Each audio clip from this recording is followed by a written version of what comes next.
Hey, Spencer from A War Within here, and you're on Antihero Online. So last year you guys dropped the Believe LP. Tell me about the success of the record and where you guys are standing with that. We dropped it in March of 2016, and I don't really know the numbers per se. I think we sold about 2,000-3,000 copies over the course of like several thousand streams. It went really well. People like that album more than they do our first album. I think it's just because it's people like our heavier sound. It's got more of a metalcore sound to it, even though there's plenty of like rock and indie rock songs on there still too. It did really well. People love to mosh out to our songs live. So there's a couple songs on there to mosh out to. Our two singles did really well. A New Hope and Slave. We did music videos for each one of those, and usually when I ask fans all the time what songs stick out in their mind, they always say those two because I think it's just because of our music videos are very memorable. And you guys just recently dropped a new single, Where the Lines Are Drawn, and the video racked up 300,000 views in the first month. How does that make you feel as a band about getting that type of response? It feels great, man. I think it's really important for us as a band to get our music out there. And any way you can facilitate it is always the best. And YouTube is the top. YouTube is the top like avenue for that sort of thing. And it really means a lot when you get a couple thousand eyes on your video, a couple thousand ears on your music. It means the difference between staying at home in my basement as opposed to getting out there on the road. And speaking about being on the road, you guys just recently toured with Miss May I and Bless the Fall. How did that tour kind of come about? You mean how did we get on the tour is what you're saying? Yeah. Basically what happened is we were in communications with Bless the Fall's management, and their management and our management worked out a deal. And so we basically got to be the opening band on their tour from their spring tour of last year. And it was pretty awesome. Like we've been on several tours in our band's career, and this one just blew them all out of the water. Just not necessarily just because of the hugeness of the tour. It's just really when you play with those, like when you play with higher caliber bands, people treat you like a higher caliber band. They take you more seriously, and it's just refreshing to see people so excited to come hear you play, even if they don't even know a damn thing about you. So they don't know you're a complete stranger to you. They just see your name on the flyer, they check you out, and then they come listen to you, and then they make their judgment from there, as opposed to just online or if you're on a smaller tour. They just look and they go, well, I've never heard of this, I'll never check it out. So it's really a shame to be at a position of a mid-level band just because people know you, and then they kind of decide, well, I kind of want to go see Metallica next month. The tickets are expensive, but definitely much easier to make fans and to get to know people when you have other bands of more reputation than you to help cultivate your fan base as well. And how important is that for you guys as a band that's still climbing the ladder and earning your keep in the in the industry, to use the draw of larger bands like Miss May I to bring that fan base out, get the kids involved, and get them to listen to your music? Our hearts are in for the fans. We're all every single person in this band is music lovers. We all still go to shows, big and small, and it's music. It's music that brings us together. So, like even to our smaller tours, it really means a lot. So, and as far as the bigger tours, it's kind of like the hot group of girls mentality. Is if you're the ugliest girl and you surround yourself with a bunch of hot girls, you're gonna look hotter by comparison. So it's, people associate that like on a social standard. So if you look like you're one of the bigger bands, then they'll treat you like one of the bigger bands, and that's what it'll help you gain more fans and more appreciation. People take you more seriously whether they like your music or not. They'll give it a real chance as opposed to just seeing a random video online or something like that, or just seeing you on a smaller tour on a different flyer with different bands they've never heard of. It just really helps. It's like you have to play into the human psyche and really get them to understand that you should be taken seriously. At least give them the chance to check out our music, and then from there, if you don't like us, that's your choice. And our music is our craft. It's an art. It's something that we make people so people can enjoy. It's not necessarily like we just do this for ourselves and try to make money off of it. We want people to enjoy a good time, and that's why we make it all about our fans. When we're at shows, like for that tour, for instance, all of us were at our merch table every second of the show, trying to meet, especially since we're so small and every band is way bigger than us on that tour. We're trying to meet everybody we can and shake hands and talk shop and just shoot the shit with them and get to know them, because it's the fans that make us bigger. It's not us. We can spin our wheels and tread water all day long, but without the fans standing there to support us, and having our backs, we would never go anywhere. One, it's important to the fans to have the bands that will stick around and interact with them and talk to them and just pretty much just shoot the shit with them. And two, it's an opportunity to seize that fan base and lock them in when you interact with them on that more personal level. It means so much more.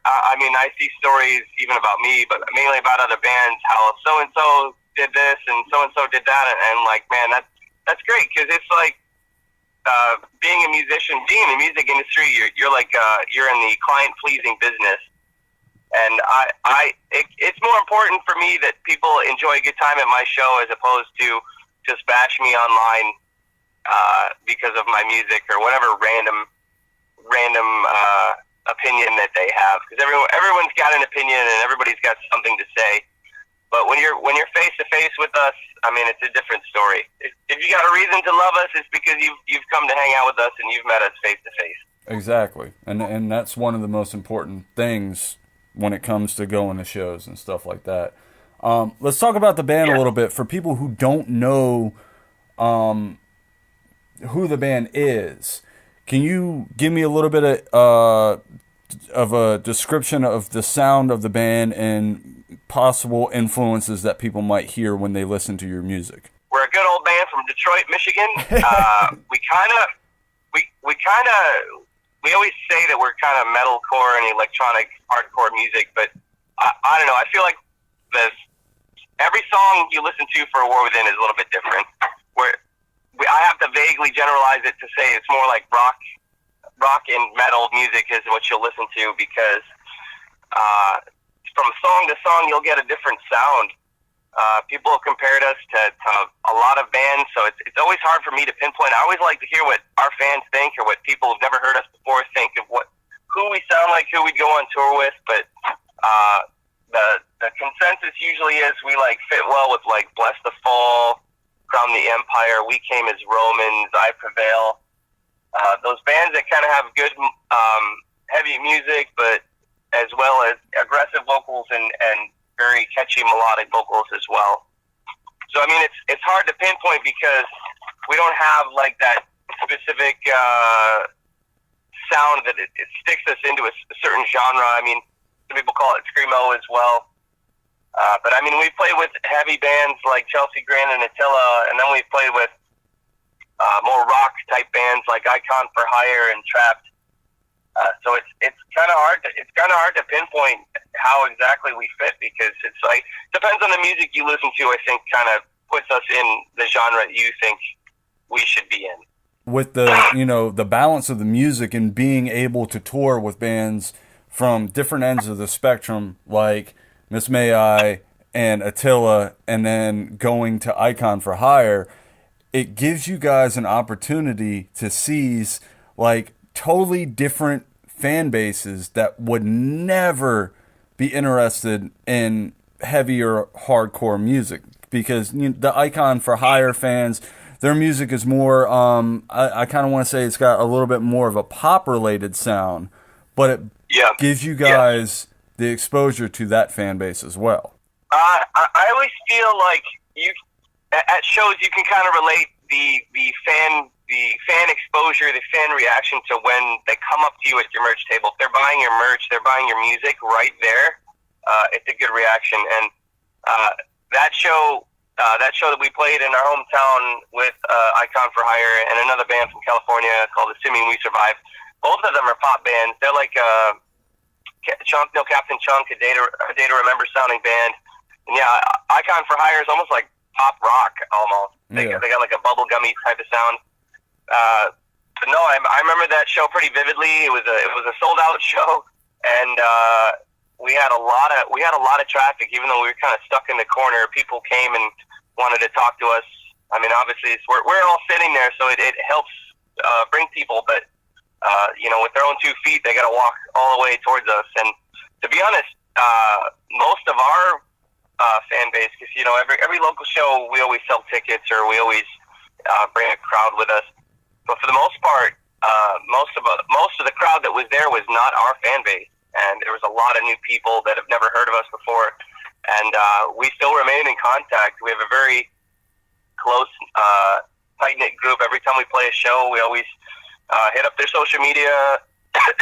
And then we add them on Facebook and Instagram and stuff like that, and then we just keep interacting after that. And when we played our hometown show, I think there was quite a few people there from the Icon for Hire show that helped pack out our own hometown show.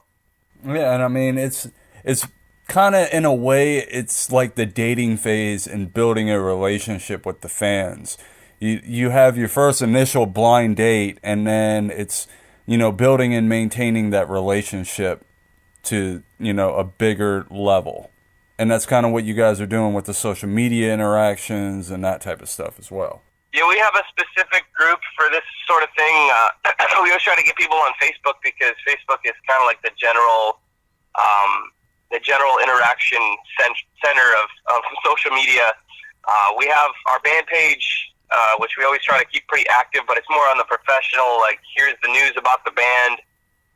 Here's the important stuff to know about the band. But then we have a group that we started, full of a good 7,000 people that we just try to keep cycling any sort of thing. I actually just started going live every single day last week, and it's good because I see a lot of the same people, and then I see a lot of new people keep cycling in and out. So I don't know. It's just super important for us to have that connection with our fans.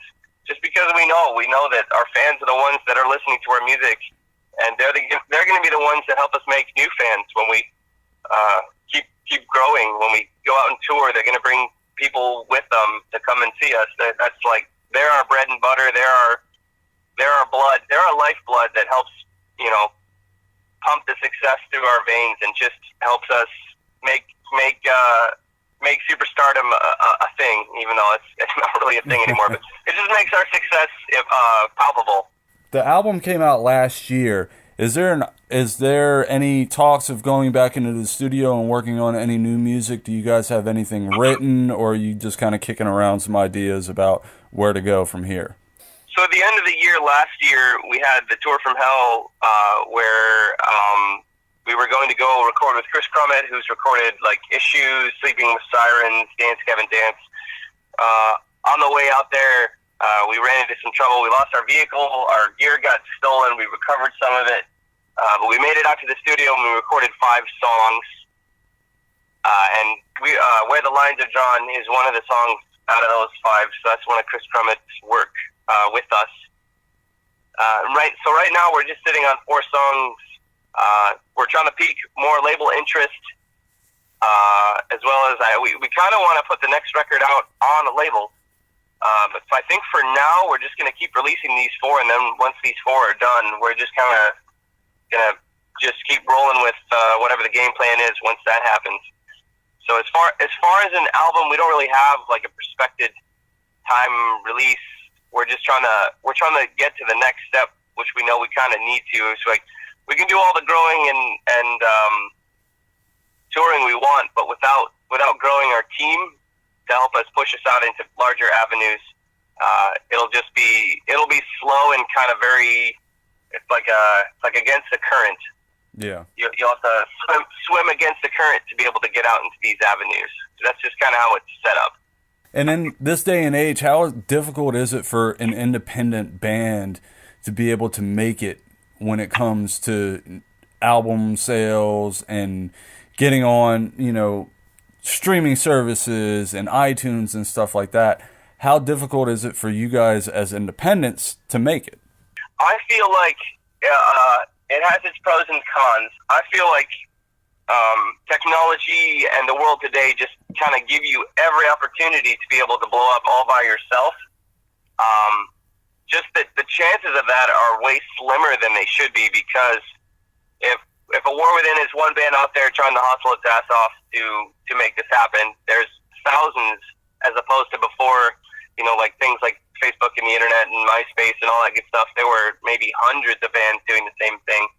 So it's really just even though it's like there's plenty of success to be had out there, the competition to carry over people's minds every day on a daily basis, like, oh man, I got to be thinking about A War Within every day.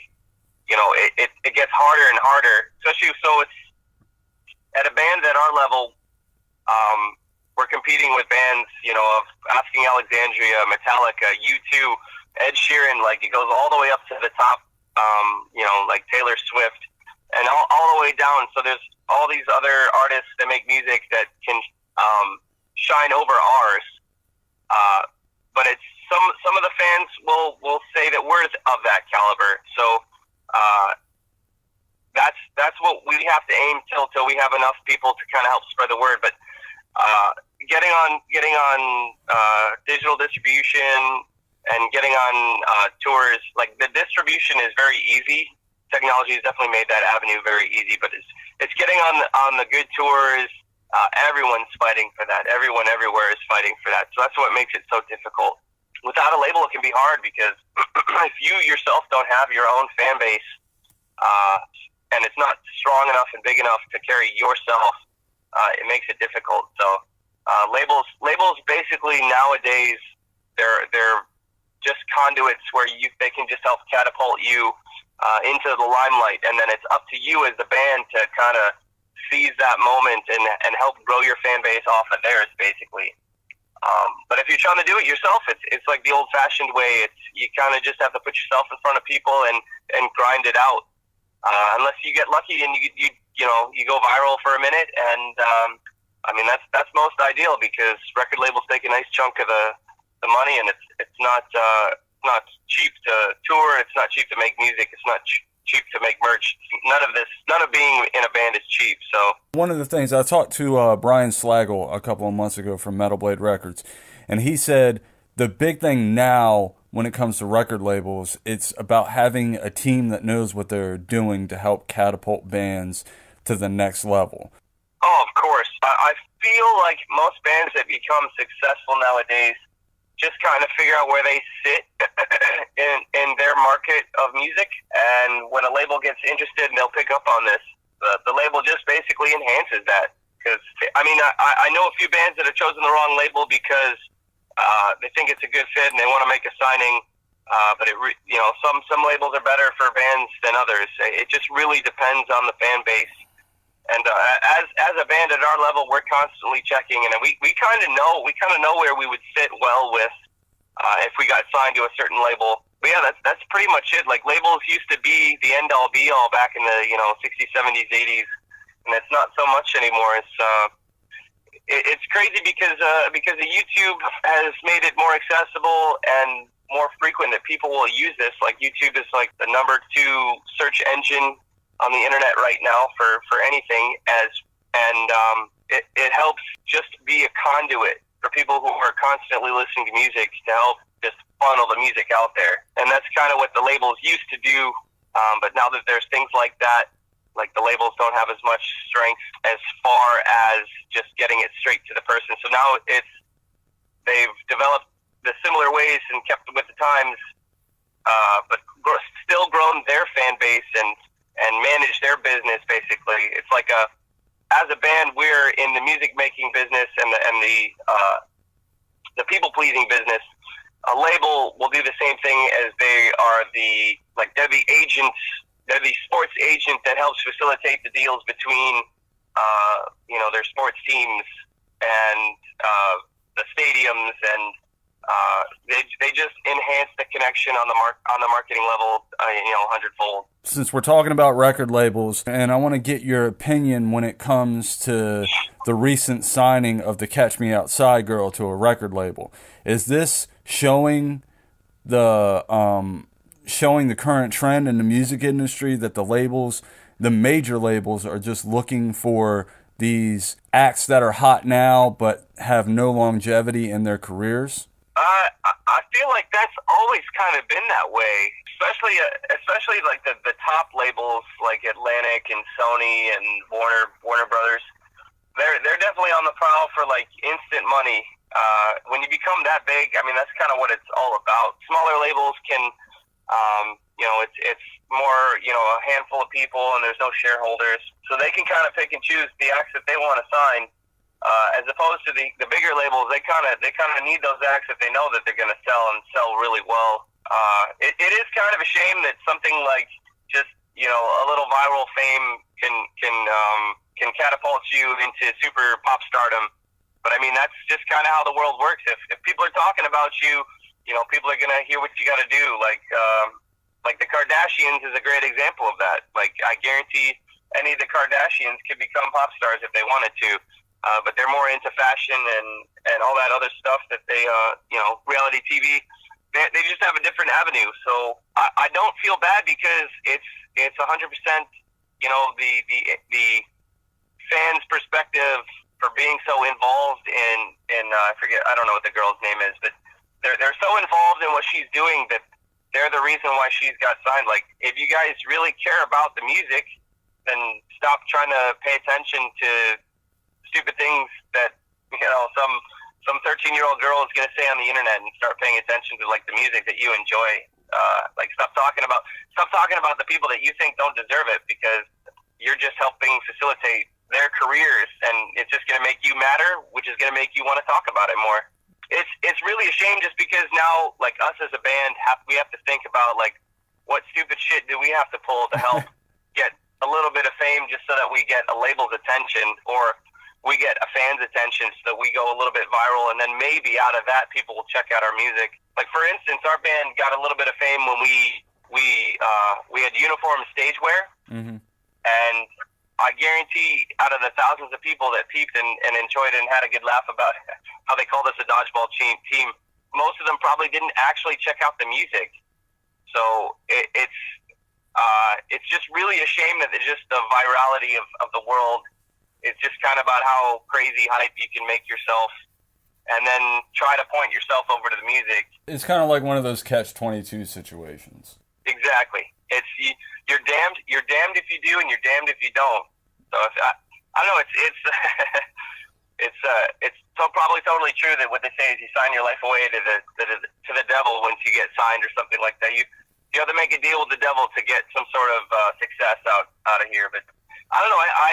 I search high and I search low. There's plenty of bands that hustle and do well by themselves and that have done well. They've been on labels, now they're off labels. And so, like, Icon for Hire was on a label for the longest time, and they're still pulling out sold out shows by themselves. Like, when we played with them, that was a tour that they put together with themselves, and they're not on a label. So yeah. I think after a period of time, if you have your own fan base, you can survive. And that's pretty much everything I got for you, man. I will give you an opportunity to go ahead and plug away some stuff. The Facebook group, the Facebook pages, where people can find you guys. This is your opportunity to say what you want to say. Yeah, the only thing I really like to plug is, just check out our music. awwmusic.com is where we got all of our music and merch store. There's our YouTube page that's on that as well. Like us on Facebook, add us personally.